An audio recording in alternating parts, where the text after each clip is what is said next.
Padiushi, Shinuyatu. Hola a todos, ¿cómo están? Yanachi, Chigunibiano, Gayudi y Yanakubi. El día de hoy vamos a conocer 5 palabras nuevas en Diyaza.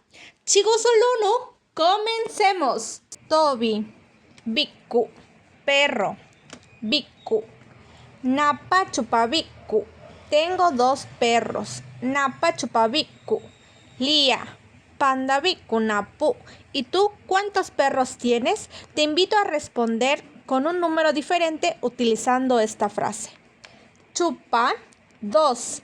Naganda, que significa refresco y es para hablar de las bebidas.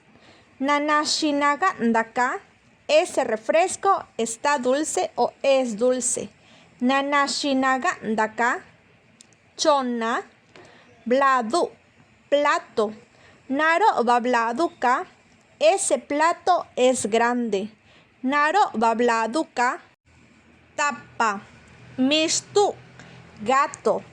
Napabechona mishtu, él o ella tiene 3 gatos. Lía, napu mishtula.